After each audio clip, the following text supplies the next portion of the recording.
കണ്ണുകൾ തുറന്ന് ഈ ദിവ്യകാരണത്തിലേക്ക് നോക്കി നമുക്ക് പ്രാർത്ഥിക്കാം. അവനെ നോക്കിയവരെല്ലാം പ്രകാശിതരായി എന്ന് സങ്കീർത്തകനിലൂടെ ദൈവം നമ്മളോട് സംസാരിക്കുന്നുണ്ട്. കർത്താവിനെ നോക്കിയവരാണ് പ്രകാശിതരായത്. അവനെ കണ്ണു തുറന്ന് കണ്ടവരാണ് അവരിലേക്ക് പ്രകാശത്തിൻ്റെ രശ്മികൾ സ്വന്തമാക്കിയത്. ഈ ആരാധന നിമിഷങ്ങളിൽ തമ്പുരാനിലേക്ക് തന്നെ നോക്കാം. ഈശോയാൽ താരയിൽ അവൻ്റെ കരുണയുടെ കരം നീട്ടി നമ്മെ ചേർത്ത് പിടിക്കുന്ന നിമിഷങ്ങളാണല്ലോ ഇത്. നമുക്ക് ദൂരെ സങ്കടങ്ങളുണ്ടെങ്കിലും, എത്രമാത്രം വേദനകളുണ്ടെങ്കിലും, എത്രമാത്രം സ്വകാര്യ ജീവിതത്തിൻ്റെ ദുഃഖങ്ങളുണ്ടെങ്കിലും കർത്താവ് നിന്നെ ചേർത്ത് പിടിക്കുന്ന നിമിഷമാണ്. കർത്താവിൻ്റെ കാരുണ്യം നിന്നെ വലയം ചെയ്യുന്ന സമയമാണ്. ആ കരുണ എല്ലാ അന്ധകാരത്തിൻ്റെ അവസ്ഥകളിലേക്കും ഇറങ്ങി വരും. ഇരുട്ട് നിറഞ്ഞ ചില അനുഭവങ്ങളുണ്ടല്ലോ, ഒന്നും കാണാൻ പറ്റാതെ ജീവിതത്തിൽ തപ്പിത്തടഞ്ഞ് നടക്കേണ്ടി വരുന്ന ചില ജീവിതാനുഭവങ്ങളിലൂടെ ഒരുപക്ഷെ കടന്നു പോകുന്നവരുണ്ടാകാം. മുന്നോട്ട് പോകാനുള്ള വഴി അറിയത്തില്ല, എന്ത് ചെയ്യണമെന്നറിയത്തില്ല, എന്ത് തീരുമാനമെടുക്കണമെന്നറിയത്തില്ല, ഇതെവിടെ ചെന്ന് അവസാനിക്കുമെന്ന് ആലോചിച്ചിട്ട് ഒരെത്തും പിടുത്തവും കിട്ടുന്നില്ല. അങ്ങനെ വല്ലാതെ അസ്വസ്ഥരായി ജീവിതത്തിൻ്റെ ചില അസ്വസ്ഥതകളുടെ നടുവിൽ വല്ലാതെ ഇരുട്ട് കയറിയതുപോലെ അങ്ങനെയുള്ള അനുഭവങ്ങളിലൂടെ കടന്നു പോകുന്ന മക്കൾ ഇതിനകത്തുണ്ടാകാം. കർത്താവിലേക്ക് നോക്ക്. അതല്ലേ സങ്കീർത്തകൻ പറഞ്ഞത്, വീണ്ടും വീണ്ടും ആവർത്തിക്കുന്നു, അവനെ നോക്കിയവരെല്ലാം പ്രകാശിതരായി. അവനെ നോക്കിയവരെല്ലാം പ്രകാശിതരായി എന്നാണ് വചനം പറയുന്നത്. ഈശോയെ, ഈ മക്കളോട് ചേർന്ന് ഈ നിമിഷം പ്രാർത്ഥിക്കുന്നു. കടന്നു പോകുന്ന ജീവിതത്തിൻ്റെ എല്ലാ അനുഭവങ്ങളിലും നിന്നിലേക്ക് നോക്കാൻ. കർത്താവെ, ഞങ്ങൾ അനുഭവിക്കുന്ന ദുഃഖ ദുരിതങ്ങളുടെ, ജീവിത തകർച്ചകളുടെ, അസ്വസ്ഥതകളുടെ, അസമാധാനത്തിൻ്റെ, കുടുംബ ബന്ധങ്ങളിലുള്ള പ്രശ്നങ്ങളുടെ, വരുമാന മാർഗങ്ങൾ, തകർച്ചകൾ, തടസ്സങ്ങൾ, ഇതിനൊക്കെ നടുവിൽ തമ്പുരാനെ നിന്നെ നോക്കാൻ ഞങ്ങളെ ശക്തിപ്പെടുത്തണമേ, ബലപ്പെടുത്തണമേ എന്നൊന്ന് പ്രാർത്ഥിച്ച്. ഇന്ന് നാം സൗഖ്യം പ്രാപിക്കുന്നത് വിശ്വാസത്തോടെ യേശുവിനെ നോക്കുമ്പോഴാണ്. വിശ്വാസത്തോടെ കർത്താവിൻ്റെ സ്നേഹത്തിലേക്കും കാരുണ്യത്തിലേക്കും ഉറ്റുനോക്കാൻ നമ്മൾ തയ്യാറാകുമ്പോഴാണ് നമ്മൾ സൗഖ്യമുള്ളവരായിട്ട് മാറുക. യെശയ്യാ പ്രവാചകൻ്റെ പുസ്തകം അതിൻ്റെ 65-ാം അധ്യായം 24-ാമത്തെ തിരുവചനത്തിൽ ഇങ്ങനെ എഴുതി വച്ചിട്ടുണ്ട്: വിളിക്കും മുമ്പേ ഞാൻ അവർക്ക് ഉത്തരമരുളും, പ്രാർത്ഥിച്ച് തീരും മുമ്പേ ഞാൻ അത് കേൾക്കും. കർത്താവ് പറയാണ്, വിളിക്കും മുമ്പേ ഞാൻ അവർക്ക് ഉത്തരമരുളും, പ്രാർത്ഥിച്ച് തീരും മുമ്പേ ഞാനത് കേൾക്കുമെന്നാണ് പറഞ്ഞത്. അങ്ങനെയൊന്ന് വിശ്വസിച്ചേ, എൻ്റെ കർത്താവ് എൻ്റെ പ്രാർത്ഥന കേൾക്കും.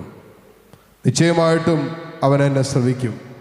അതുകൊണ്ടാണല്ലോ യെശയ്യാ പ്രവാചകൻ പറഞ്ഞത്, വിളിക്കും മുമ്പേ ഞാൻ അവർക്ക് ഉത്തരമരുളും, പ്രാർത്ഥിച്ച് തീരും മുമ്പേ ഞാനത് കേൾക്കും. ഒത്തിരിയേറെ സങ്കടങ്ങളും വേദനകളും ഒക്കെ ആയി വല്ലാതെ ഭാരപ്പെട്ട് നിൽക്കുന്ന മക്കളെ, ഇന്ന് പക്ഷെ നമുക്ക് ഒരുമിച്ച് പ്രാർത്ഥിക്കാം. തമ്പുരാനെ, നിൻ്റെ കാരുണ്യത്തിന് വേണ്ടി ഞങ്ങൾ പ്രാർത്ഥിക്കുന്നു. നിൻ്റെ പറ്റാത്ത കാരുണ്യം ഞങ്ങളുടെ മേൽ നീ വർഷിക്കണമേ എന്ന് പ്രാർത്ഥിക്കുന്നു. ഈശോയെ, ഈ കൂട്ടായ്മയിലായിരുന്ന് പ്രാർത്ഥിക്കുന്ന ഓരോ മക്കളെയും നിൻ്റെ കാരുണ്യത്തിൽ ഞങ്ങൾ ചേർത്ത് നിർത്തുന്നു. പ്രത്യേകിച്ച് രോഗികളായ ഒത്തിരി മക്കൾ ഇതിനകത്തുണ്ട്.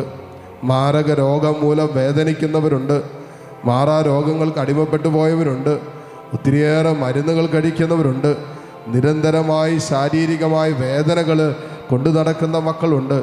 യേശുവേ, പല വിധത്തിൽ ശാരീരികമായി ഭാരപ്പെട്ട് നിൽക്കുന്ന മക്കൾ ഇതിനകത്തുണ്ട്. കർത്താവേ, ശരീരത്തിൻ്റെ രോഗം അനുഭവിക്കുന്ന എല്ലാ മക്കളിലേക്കും നിൻ്റെ കരുണ വർഷിക്കണമേ എന്ന് പ്രാർത്ഥിക്കുന്നു. ശാരീരികമായി തകർന്നിരിക്കുന്ന മക്കളെ കർത്താവേ നീ സുഖപ്പെടുത്തണമെന്ന് പ്രാർത്ഥിക്കുന്നു. മനസ്സ് തളർന്നു പോയ മക്കൾ ഇതിനകത്തുണ്ടാകാം. തമ്പുരാനെ, നിൻ്റെ സ്നേഹം ചൊരിയണമേ.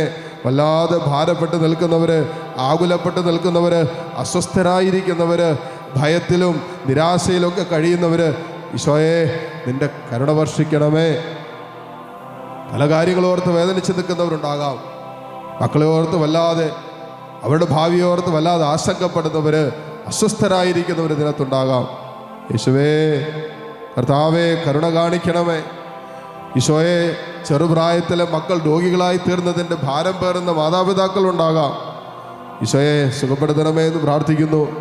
വരുമാന മാർഗങ്ങളെല്ലാം തകർന്ന് തരിപ്പണമായി, സാമ്പത്തികമായി ഒന്നുമില്ലാതെ കടക്കണിയുടെ നടുവിലായിരിക്കുന്നവർ, ലോണെടുത്തിട്ട് അടച്ചു വീട്ടാൻ പറ്റാത്തവർ, ജപ്തി നോട്ടീസ് ഭവനങ്ങളിൽ വന്നിരിക്കുന്ന കുടുംബങ്ങൾ, വല്ലാത്ത ആശങ്കയുടെ മുൾമുനയിൽ ജീവിതത്തെ നോക്കി വല്ലാതെ ഭാരപ്പെടുന്ന മക്കൾ ഇതിനകത്തുണ്ട്. യേശുവേ, എല്ലാവരുടെ മേലും നിന്റെ കരുണ വർഷിക്കണമേ. ഇവർ യാചിച്ച് തീരം മുമ്പേ നീ ഇവർക്ക് ഉത്തരം നൽകണമേ എന്ന് പ്രാർത്ഥിക്കുന്നു. ഈശോയെ, നിന്റെ സാന്നിധ്യത്തിലായിരുന്നു നിന്നെ വിളിക്കുമ്പോൾ വലിയ പ്രതീക്ഷയോടും പ്രത്യാശയോടും കൂടെയാണ് ദൈവമേ നിന്നെ വിളിക്കുന്നത്. നീ ഞങ്ങളുടെ ജീവിതത്തിൽ ഇടപെടുമെന്നുള്ള വിശ്വാസത്തോടും ബോധ്യത്തോടും കൂടെയാണ് തമ്പുരാനെ നിന്നെ വിളിച്ച് ഞങ്ങൾ പ്രാർത്ഥിക്കുന്നത്. കരങ്ങൾ രണ്ട് ദൈവസനത്തിലേക്ക് ഉയർത്തിപ്പിടിക്കാം. നിങ്ങളുടെ ആഗ്രഹങ്ങളെ, നിങ്ങളുടെ ആകുലതകളെ, നിങ്ങളുടെ സങ്കടങ്ങളെല്ലാം തമ്പുരാന സന്നിധിയിലേക്ക് ഉയർത്തിക്കുക. എന്നിട്ട് കണ്ണ് തുറന്ന് കർത്താവിനെ നോക്കിക്കേ. നിന്റെ ജീവിതത്തിൻ്റെ ഏത് വിഷയത്തിൻ്റെ മീതെയാണോ അന്ധകാരം വന്നിരിക്കുന്നത്, ആ വിഷയത്തിലേക്ക് കർത്താവിൻ്റെ പ്രകാശം വരട്ടെ. കർത്താവിൻ്റെ സാന്നിധ്യം കടന്നു ചെല്ലട്ടെ. യേശുവേന്ന് ഉള്ളുരുകി ഒന്ന് വിളിക്ക്. ഹൃദയം നുറങ്ങി വിളിക്കുന്നവർക്ക് കർത്താവ് സമീപസ്ഥനാണെന്ന് പറഞ്ഞില്ലേ? മനമുരുകിയവരെ അവിടുന്ന് കടാക്ഷിക്കുന്നു. തമ്പുരാനെ, ഹൃദയം നുറുങ്ങിയും മനമുരുകിയൊക്കെ നിന്നെ വിളിച്ചുകൊണ്ടിരിക്കുന്ന മക്കളാണ് ഇവര്. കർത്താവേ, ഇവരെ കാണണമേ, ഇവരെ അനുഗ്രഹിക്കണമേ. ഈ മക്കൾക്ക് വേണ്ടത് നൽകണമേ. ഇവിടെ ആശങ്കകൾ എടുത്തു മാറ്റണമേ. ഇവിടെ അസ്വസ്ഥതകളുടെ മേൽ ദൈവമേ നിന്റെ കാരുണ്യത്തിൻ്റെ കരം ഇപ്പോൾ നീട്ടണമേ. Hallelujah, hallelujah. കരങ്ങൾ ഉയർത്തി കർത്താവിനെ ഏതാനും നിമിഷം ഒന്ന് സ്തുതിച്ച് ഹല്ലേലൂയ, ഹല്ലേലൂയ, ഹല്ലേലൂയ. യേശുവേ, ആരാധന, ആരാധന, ആരാധന, ആരാധന. ഹല്ലേലൂയ, ഹല്ലേലൂയ, ഹല്ലേലൂയ, ഹല്ലേലൂയ, ഹല്ലേലൂയ. കർത്താവേ കരുണ കാണിക്കണമേ. യേശുവേ കരുണ കാണിക്കണമേ. കർത്താവേ, ജനത്തിൻ്റെ മേൽ നിന്റെ കരുണ വർഷിക്കണമേ. ലോകമെമ്പാടും ഇരുന്ന് ഓൺലൈനിലൂടെ തമ്പുരാനെ ആരാധനയിൽ പങ്കെടുത്ത് പ്രാർത്ഥിക്കുന്ന അനേകം മക്കളുണ്ട്. യേശുവേ, വേദനയുടെ നടുവിൽ നിന്ന് ഹൃദയം വിങ്ങുമാർ അനുഭവത്തിലൂടെ നിന്നെ വിളിച്ച് കരഞ്ഞുകൊണ്ടിരിക്കുന്ന മക്കളുണ്ട്. കരുണ കാണിക്കണമേ ഈശോയെ, കരുണ കാണിക്കണമേ. ഹല്ലേലൂയ, ഹല്ലേലൂയ, ഹല്ലേലൂയ, ഹല്ലേലൂയ. യേശുവേ, ആരാധന, ആരാധന, ആരാധന, ആരാധന, ആരാധന, ആരാധന. പൂർവപാപത്തിൻ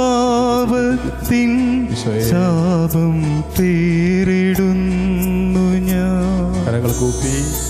രോഗവും ദുരിതവും നാൾക്കുനാൾ വളരും.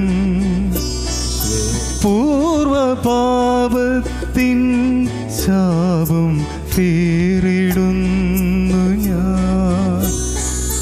രോഗവും ദുരിതവും നാൾക്കുനാൾ വളരും. ദൈവത്തിൻ ആത്മാവ് എന്നിൽ നിർവീര്യമായി പാപമെന്നെ പാതാള വഴിയിലെത്തിച്ചു. കരുണ തോന്നണേ എന്നിൽ, അലിവു തോന്നണേ. പാപിയാണു ഞാൻ നാഥ, പാപിയാണു ഞാൻ. കരുണ തോന്നണേ എന്നിൽ, അലിവു തോന്നണേ.